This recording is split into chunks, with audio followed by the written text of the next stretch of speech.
Davide Gavioli al termine della partita con il Viareggio, si sapeva che sarebbe stata una partita tirata, lo è stata. Ti chiedo innanzitutto una valutazione sul risultato. Ma è un risultato che non ci fa felici sicuramente. Per come si è messa la partita in realtà è un punto vinto, perché non abbiamo fatto una grande prestazione da dire che potevamo vincere stasera. Noi l'abbiamo preparata in un modo, non è uscita quella partita che abbiamo preparato, quindi bravi loro sicuramente, meno bravi noi. Adesso analizziamo quello che abbiamo sbagliato e andiamo avanti, perché comunque è una partita. Sì, diciamo che la domanda se siete più magari soddisfatti per il punto guadagnato o per i due persi non te la faccio neanche. No, sicuramente non siamo soddisfatti, comunque un punto guadagnato.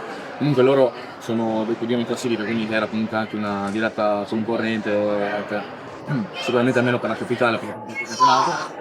E basta, adesso guardiamo avanti, abbiamo tantissime partite ancora da fare. Quello che ti chiedo più che altro è se la sensazione che abbiamo avuto fuori noi è che magari un po' sulle gambe la partita di Barcellona si sia fatta sentire, se è solo stata una sensazione da fuori o se l'avete percepita anche voi.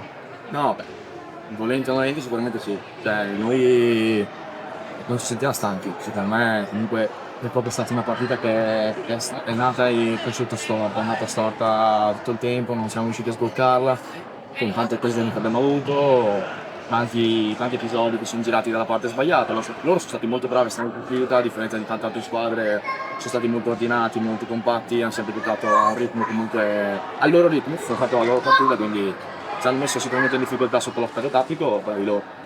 Adesso si stacca un attimo la spina, poi c'è già però già venerdì sera si va a Monza contro un'altra delle più belle, forse non neanche sorprese ma conferme di questo inizio di stagione. No, sicuramente giochiamo contro forse la squadra che ha sorpreso di più, stanno giocando veramente bene anche in Coppa CES, sì, non mi ricordo come si chiama adesso, in Coppa Europea, dai. Sì, in Coppa Europa hanno fatto veramente una gran partita, ma in generale hanno un ritmo veramente alto e sarà una bella partita, sono quelle partite che piace giocare a noi, ci siamo divertiti molto a giocare a Barcellona e sicuramente più divertiremo anche a giocare là.